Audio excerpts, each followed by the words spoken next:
Última fecha antes del llamado parón veraniego en uno de los circuitos que más vidas ha costado en la Fórmula 1, Spa-Francorchamps en Bélgica. 3 han sido los circuitos que han albergado este gran premio, 2 en nivel Bowlers, 10 en Zolder y 55 veces en el Spa-Francorchamps, circuito que fue construido en 1921 y nace con la Fórmula 1 el 18 de junio de 1950, siendo la quinta de 7 fechas que se corrieron ese año, en un circuito que medía poco más de 14 kilómetros y que se corrió a 35 vueltas, con una distancia total de 494.200 metros. Esto es Mi Canal F1. Con ustedes, Claudio Antunes.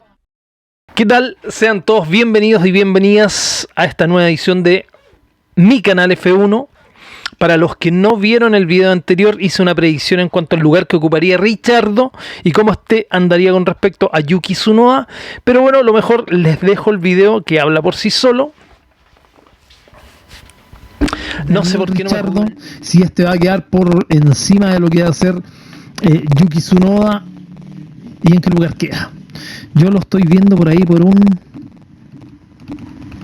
Recordemos que Alfa Tauri trae algunas mejoras, sigue siendo el equipo que está por debajo finalmente, pero a ver, le vamos a tener fe con un... No lo vamos a poner dentro de los puntos, Me la juego, lo veo por sobre Tsunoda y lo voy a colocar en un 13º lugar. Eso es. No sé por qué no me jugué un loto, un kin, un bingo. Voy a empezar a apostar en estas casas que están pululando hoy en día, las casas de apuesta. En fin, volviendo a lo que es el video, y como les comenta Rodval en la intro, es uno de los circuitos que más vidas ha costado. No vamos a tomar en cuenta el de la isla de Man, esto es en Gran Bretaña, en el cual hay que tener cada uno del porte un melón. Bueno, ya lo incluí en realidad. En este, por si acaso, van alrededor de 242 fallecidos. Pero en cuanto a circuitos, tenemos el circuito de Nürburgring con 68 fallecidos. Aquí claramente tenemos incluido lo que es el circuito o el trazado de Nordschleife. Y este tiene 22 kilómetros, casi 23 kilómetros. Y el circuito chico, que es un circuito de alrededor de 5.000 metros, es en el que se ha corrido últimamente la Fórmula 1. Luego tenemos el circuito de Indianápolis con 56 fallecidos. Y le sigue el de Spa-Francorchamps con 48 fallecidos. Recordemos que hemos tenido 2 muertes recientes. Estamos hablando de Frances Antoine Hubert el año 2019 en el Fórmula 2. A partir de esto se le hacen algunas modificaciones para aumentar la seguridad, sobre todo en el sector de Oruch y Radillon, que son los sectores complicados por lo menos en estos últimos tiempos. Se colocaron zonas de gravilla, ampliando también lo que fueron las escapatorias, y también las barreras se corrieron.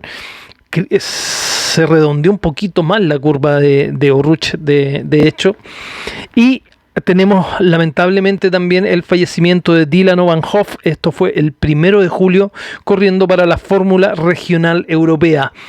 ¿Cuál es el problema recurrente en este circuito? Finalmente son las barreras que han terminado devolviendo los monoplazas hacia el circuito, hacia la pista del circuito, en una zona que se viene de Oruch hacia Radillon, y en que los monoplazas, dependiendo de las categorías, vienen alcanzando por lo menos los 200 kilómetros por hora. Claramente con esto vamos a ver nuevamente este circuito siendo fuertemente cuestionado. En cuanto a su continuidad, recordemos que este tiene contrato hasta este año 2023, justo cuando pasa esto, cuando en el mes de junio se habían reunido la empresa promotora con Stefano Domenicali para hacer la renovación del contrato de este circuito. Las aguas iban por una renovación por el lado de Stefano Domenicali solo para el 2024. Pero lógicamente la organización del circuito quería prolongar esto, hacer lo que se llama un contrato multianual. Se había pensado también de que iba a haber una alternancia entre Spa-Francorchamps y posiblemente el circuito de Sudáfrica, que quería entrar nuevamente, o hacerlo en alternancia también con Zandvoort, pero bueno, nada de eso está claro todavía. Vamos a ver qué es lo que pasa. seguramente se va a hablar mucho por estos días acerca de cuál va a ser el destino de este circuito. Por otro lado, que hay de las carreras más recientes de este Spa-Francorchamps, tenemos que el 2021, un mal, pero mal chiste por parte de la FIA, tan malo que prácticamente rayó en lo que es la sinvergüenzura por parte de la FIA. Recuerden que los monoplazas solamente rodaron 3 vueltas y esto fue detrás del safety car y se dio como válida y como finalizada la carrera una vez que esto termina.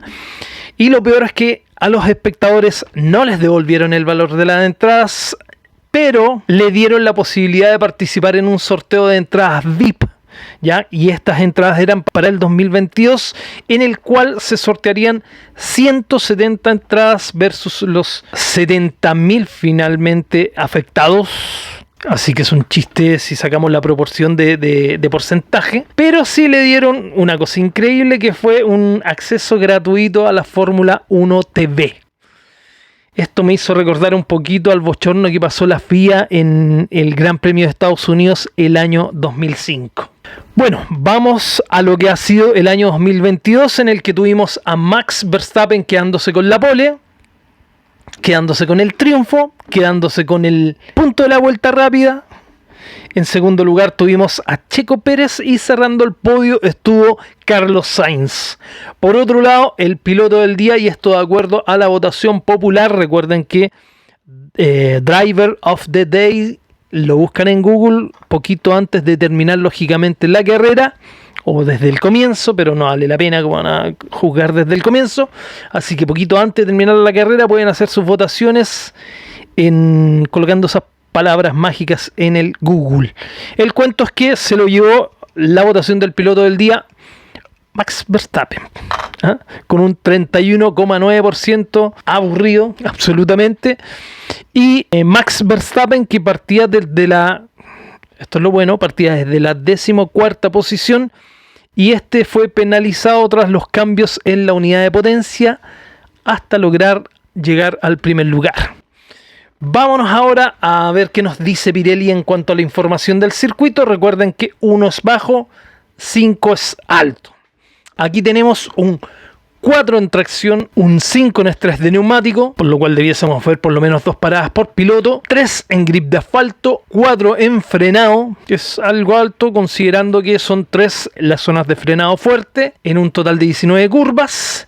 Después tenemos un 4 en abrasión de asfalto, un 5 en carga lateral, un 3 en evolución de pista y un 2 en carga aerodinámica, algo descargados, tomando en cuenta que las zonas 1 y 3 son tramos, o hay tramos en los cuales prácticamente se va con pedal a fondo. Por otro lado, en cuanto a los compuestos de neumático que Pirelli puso en recomendación, tenemos la gama de compuestos media. Esto es un C2, C3 y C4, blanco, amarillo, rojo, duro, medio y blando. En cuanto a la presión de neumáticos, el mínimo recomendado por Pirelli es de 25 psi en el tren delantero y de 23 psi en el tren trasero.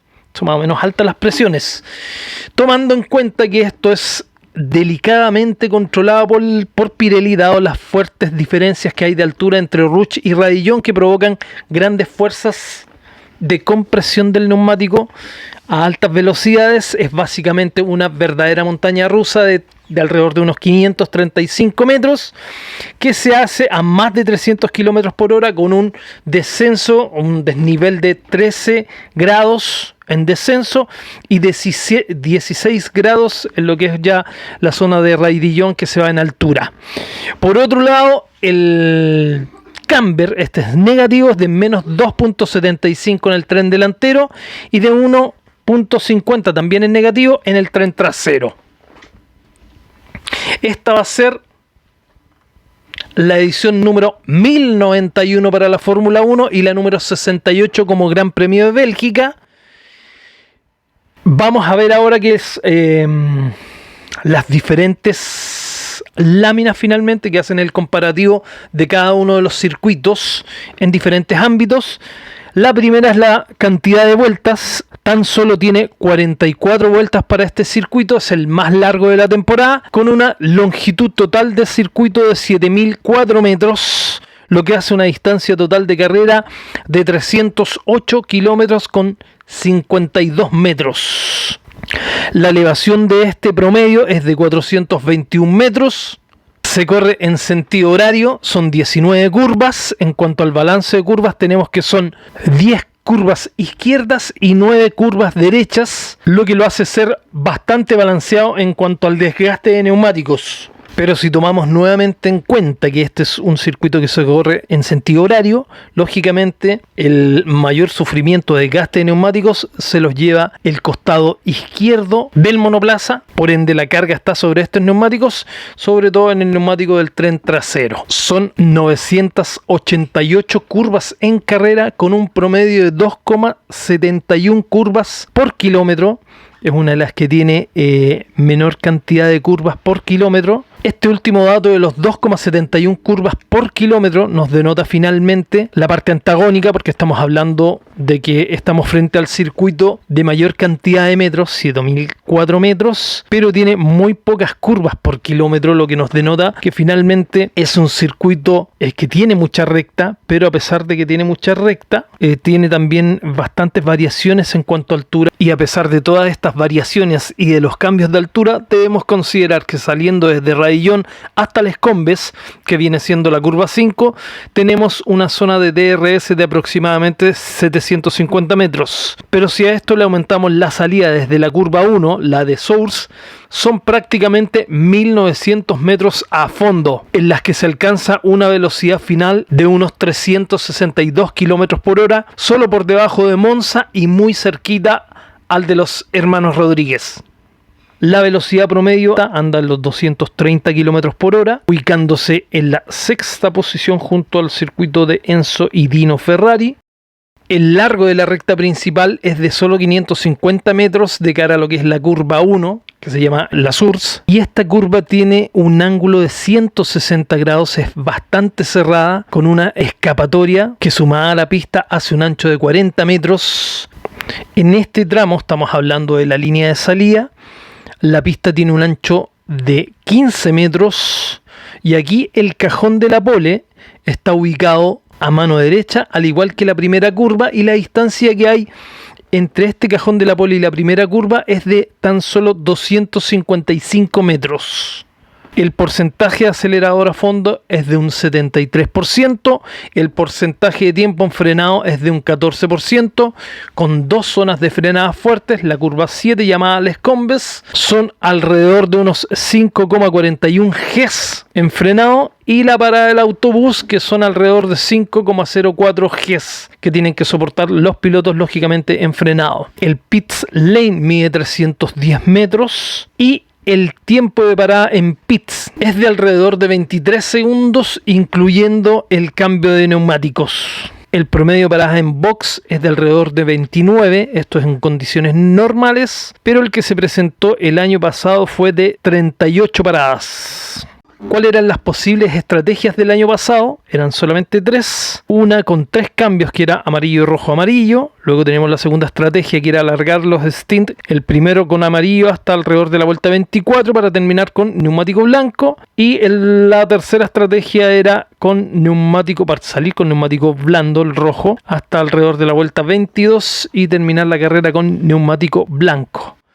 Pero ¿cuáles fueron las estrategias reales? Aquí tenemos que el 75% salió con neumático amarillo, el 20% con rojo, y solamente Yuki Tsunoda se atrevió a salir con neumático blanco. Después prácticamente están igualados en el primer cambio neumático entre los neumáticos amarillos y blancos, y en la segunda parada predominancia nuevamente del neumático amarillo sobre el blanco y sobre el neumático rojo. ¿Y esto por qué? Porque finalmente los mejores tiempos se dieron con el neumático amarillo. En esta ficha podemos ver que Verstappen hizo un tiempo 1.49.500, 1.49.354 con neumático amarillo. El segundo mejor tiempo fue de Pérez con 1.51.556 y el tercero se lo llevó Leclerc con 1.51.667. La diferencia en el rojo, en el primer tiempo, lo tuvo Leclerc con 1.49.984, más alto que el de Verstappen en amarillo. El segundo fue de Verstappen con 1.51.954,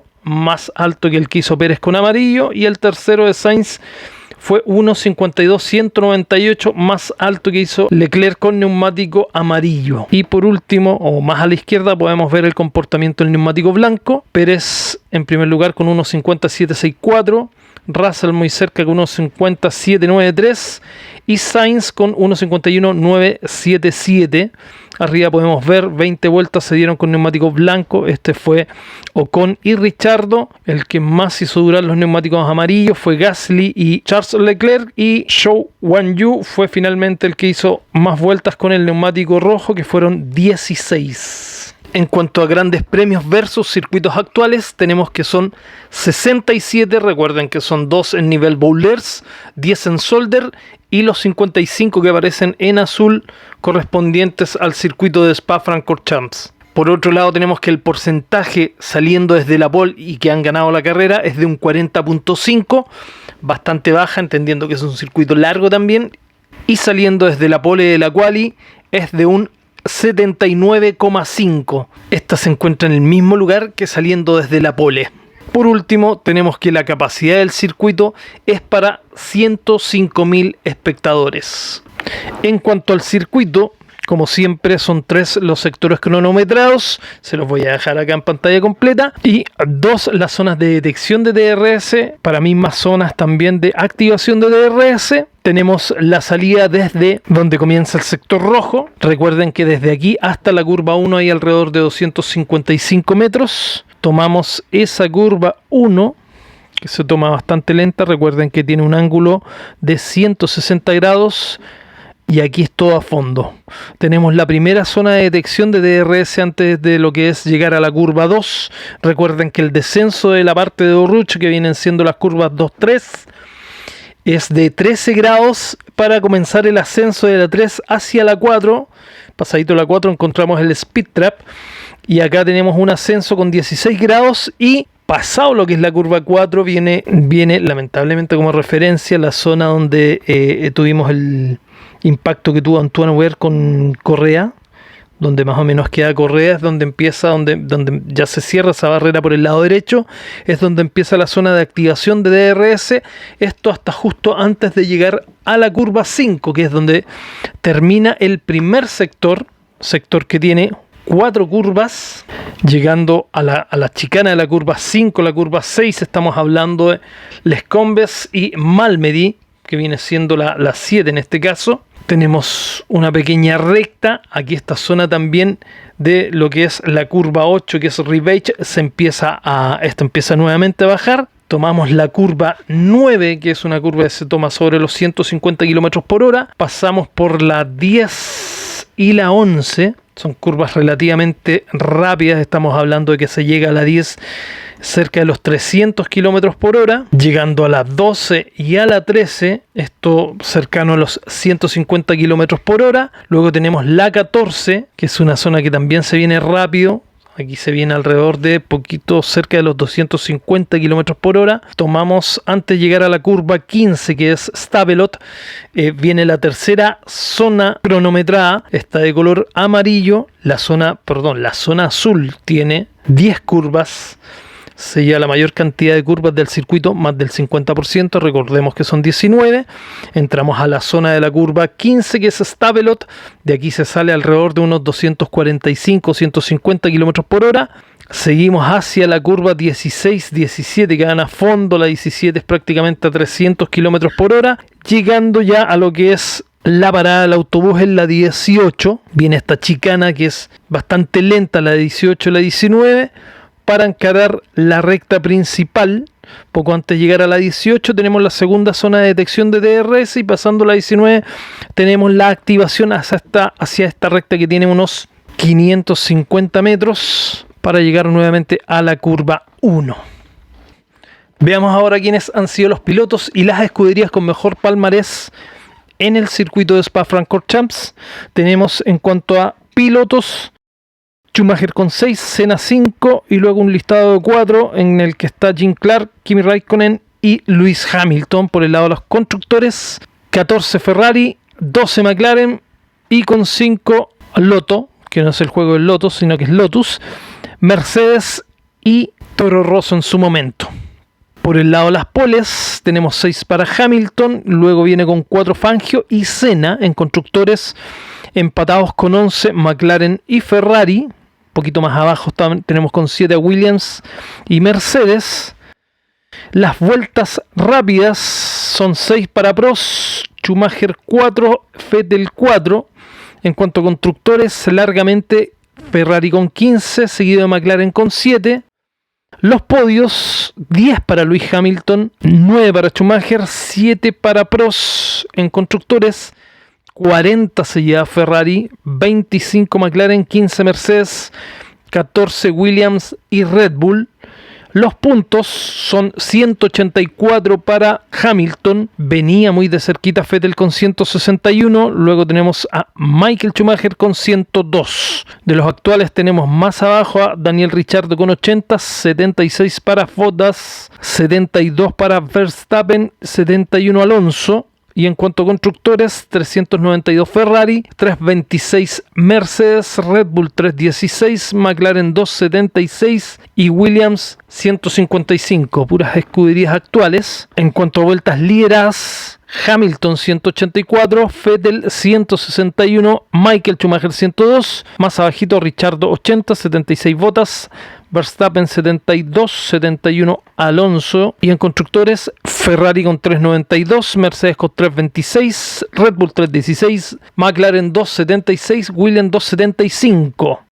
Vueltas corridas, 622 para Vettel, Michael Schumacher 602, Kimi Raikkonen 593. Y de los actuales, más abajo está Alonso 494, Hamilton 490. En cuanto a constructores, 3.770 Ferrari, Williams 2.684 y McLaren con 2.515.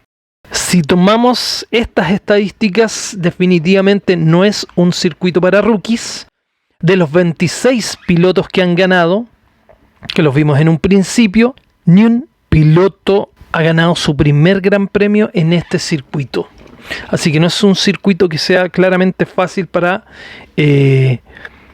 rookies o para pilotos que a lo mejor tengan un poquito más de un año.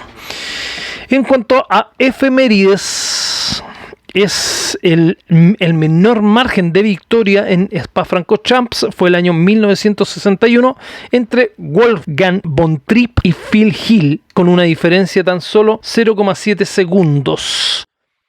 El piloto que ha ganado saliendo desde más atrás de la parrilla fue Michael Schumacher, quien lo hizo saliendo de una 16ª posición el año 1995. Bélgica ha tenido 20 pilotos que han corrido en la historia de la Fórmula 1 y solo 2 de estos han sido ganadores de algún gran premio. Estamos hablando de Jackie Ickx y Thierry Boutsen, pero ninguno de estos fue profeta en su tierra ni campeón de la Fórmula 1.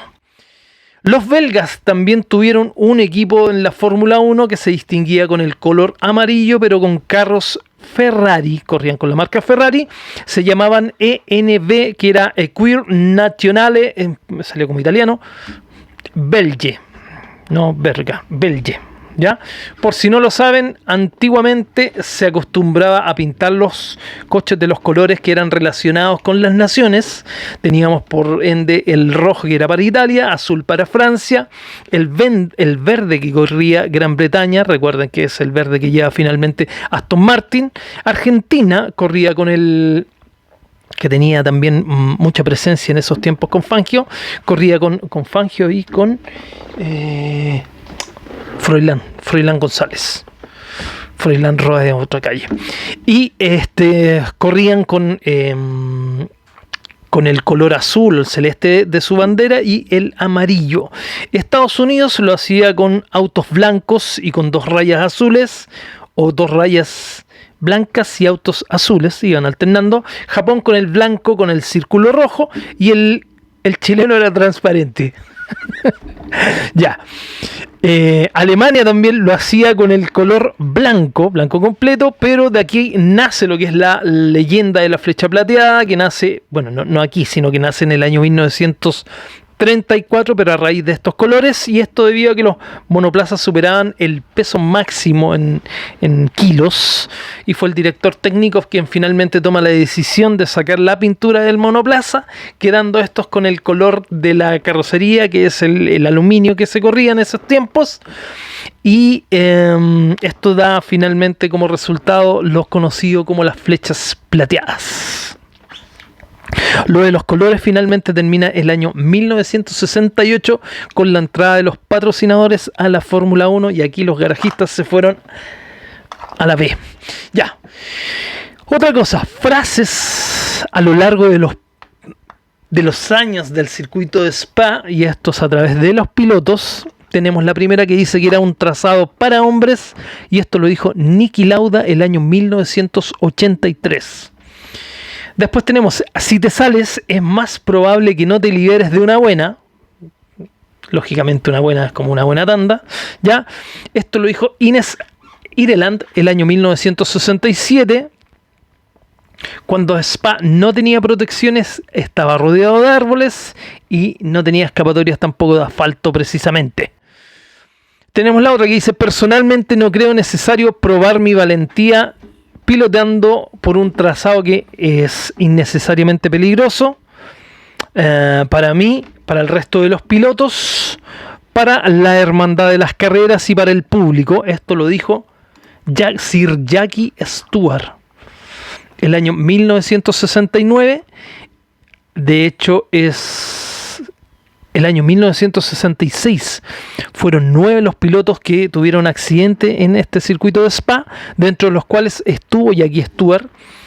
Y se llevó finalmente Jackie Stewart, pues se salió del circuito, se llevó una cabaña, se llevó un poste de telégrafos y cayó cerca de un jardín de una casa, ¿ya? De una granja más bien. Recuerden que este circuito también era un circuito tan grande como el de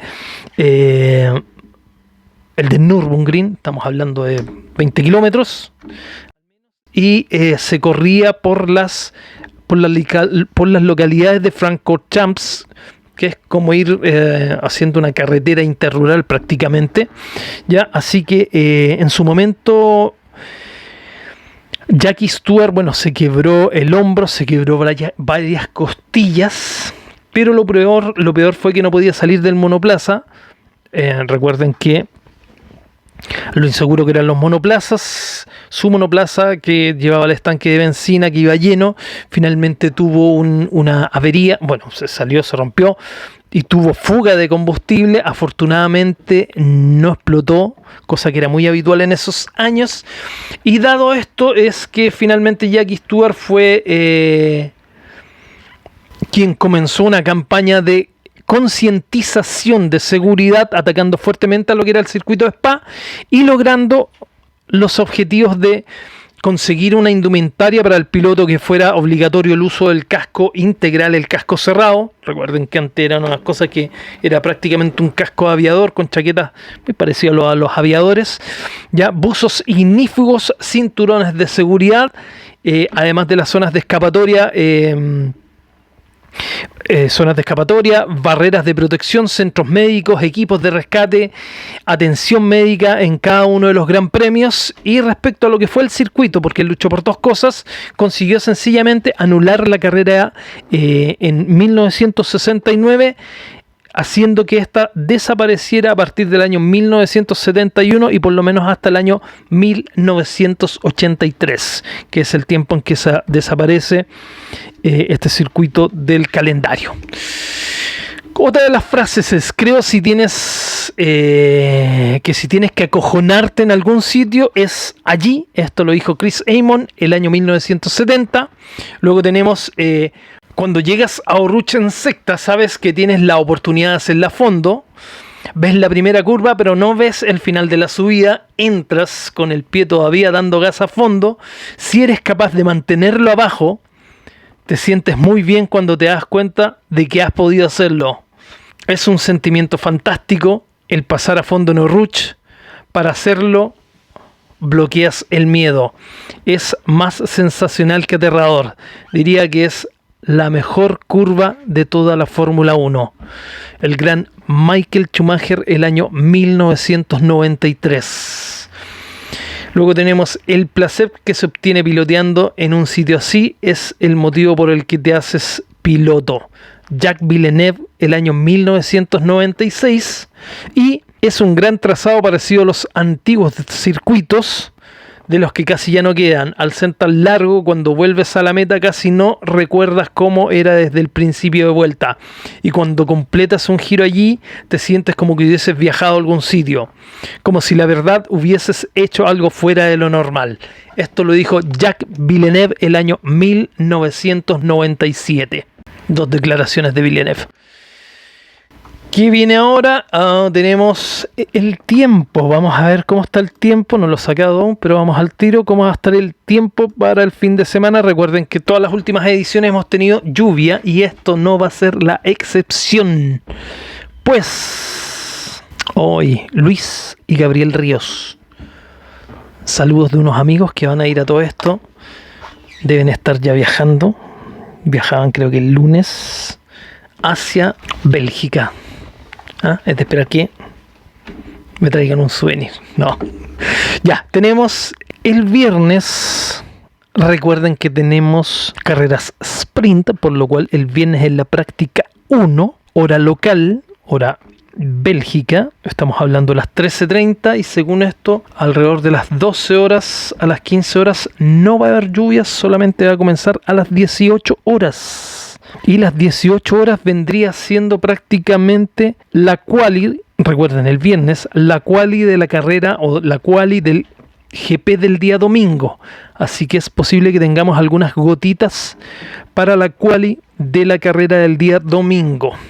En cuanto al tiempo para el sábado, a la Sprint Shootout o la quali de la Sprint viene siendo a las 12 horas local y nos dice que hay probabilidad de chubascos menores pero chubascos al fin y temperaturas de 16 grados y la carrera sprint que se hace a las 4:30, recuerden que son solamente 100 kilómetros, debiese estar ya más o menos despejando, no se figura por lo menos a las 18 horas, aquí figura como despejado con temperaturas bajas, eso sí, estamos hablando de 17 grados y luego para el día domingo la carrera es a las 3 de la tarde hora local, no se vislumbra lluvia para todo el día domingo, pero sí temperaturas bajas de tan solo 17 grados. Ya, esto lo vamos a complementar con los horarios para el fin de semana. Como siempre, ya como última costumbre, se los voy a dejar en pantalla para que cada uno finalmente vea. Recuerden, viernes, tal como lo mencioné recién, tenemos la Libres 1 y la quali del Gran Premio del día domingo. Luego tenemos el sábado la Shootout, que es sencillamente la quali de la carrera sprint. Y posteriormente viene lo que es la carrera sprint y el domingo la carrera. Así que cada uno ahí no sea flojo y revise sus horarios. Y eso es todo. Esa es toda la información. Espero que, como siempre, les haya gustado.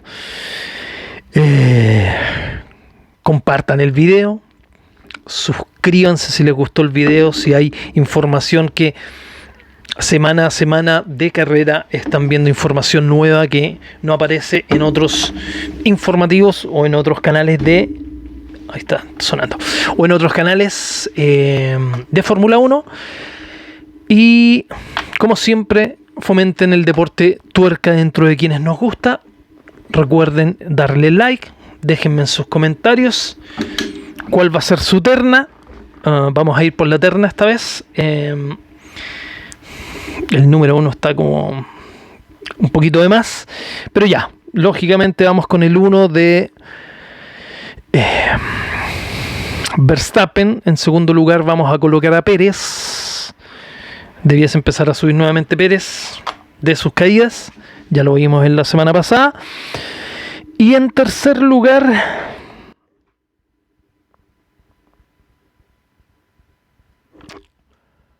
Voy por Hamilton. Ya. A ver si me dejan abajo sus comentarios y los comparamos. de quiénes van a ser sus 3 primeros lugares. ¿Quién se pega primero?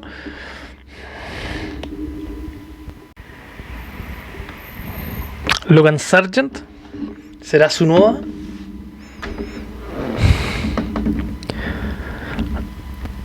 ¿Será Show? No, voy por Sargent esta vez. ¿Ah? El que se despista o se pega o queda el primer DNF, lo vamos a dejar como DNF. Voy a dejar a Sargent. Una pena lo que pasó en la carrera pasada en Hungría con Carlitos Sainz. Qué pena para los amigos españoles. Lamentablemente ya vemos cómo se define Ferrari en cuanto al piloto número 1. Bueno, es una cosa que ya se sabía, pero es realmente una pena porque creo que están bastante parejos los dos. Creo que mentalmente es más fuerte definitivamente Sainz que Charles Leclerc. Creo que todavía le falta a lo mejor un poquito de confianza a Leclerc en ese sentido, pero el favoritismo es como lo que le pasa de ser mirado en menos. De eso lo sabemos nosotros en Latinoamérica, que pelotudamente en general en Europa nos dicen tercermundistas, como si hubiese un tercer mundo, no sé cuál es el segundo y cuál es el primero para ellos, pero en fin, y es como lo que les pasa seguramente a España frente a lo que es Europa, por lo menos desde lo que se piensa de este lado, de este tercer mundo. Pero, claro, no sé, es como mirarlos un poquito por debajo en cuanto a capacidades, en cuanto a todo tipo de capacidades. Es como lo que le pasa seguramente a México con Estados Unidos, y es lo que le pasa, como le digo, a Latinoamérica con Europa, y lo que le debe pasar a España en Europa. Y eso va en todo ámbito. Político, socioeconómico, cultural, es mirarlos un poquito por debajo, y creo que es lo que le está pasando actualmente a Pérez, es lo que le está pasando a Sainz, no a Fernando Alonso, que Fernando Alonso ya se ha hecho una trayectoria a través de sus años a sangre, sudor y lágrima, pero sí el ponerlo o bajarlo como segundo piloto en pro de perder puntos, porque finalmente con esto no se lograba nada. Estaban peleando séptimo y octavo lugar y finalmente iban a quedar en las mismas posiciones. En su momento en un comienzo el ritmo de Sainz era claramente mejor que el de Charles Leclerc, y después hubieron unas declaraciones muy pelotas por parte de Frédéric Vasseur, quien finalmente trató de resarcir o convalidar la mala parada que tuvo Leclerc en pits y ese undercut que finalmente se tenía que hacer y que no se logró. Trató de resarcirlo con Leclerc para que Sainz no lo pasara. Es realmente insólito. Realmente insólito. Sería como... Es que es tan pelotudo que poner un ejemplo ya es pelotudo, pero no sé. Chocó Verstappen, y como chocó Verstappen, tiene que chocar Pérez. O a Pérez lo tienen que dejar fuera de carrera porque lamentablemente tuvo este problema Verstappen. Bueno, en realidad no amerita más palabras. Eso es, Frédéric Vasseur. Creo que estaban mejor sencillamente con Matías Binotto que con Vasseur. ¿Qué va a hacer? No sé. Ya, no me alargo más. Un abrazo, cuídense, pórtense mal para que lo pasen bien. Y nos estamos viendo no muy prontamente. Bueno, seguramente va a salir algún videíto de noticias, siempre digo lo mismo, pero por tiempo no alcanzo. Pero algún videíto de noticias. Recuerden que esto va a ser para Europa el parón veraniego, así que debiésemos estarnos viendo para fines del mes de agosto. Ya, y a mediados del mes de agosto estoy de cumpleaños. Y para el fines del mes de agosto, con la vuelta del Gran Premio de Zandvoort en Nederland o Países Bajos. Ya. Un abrazo, cuídense. Espero verlos a todos de vuelta. Nos vemos. Chao, chao.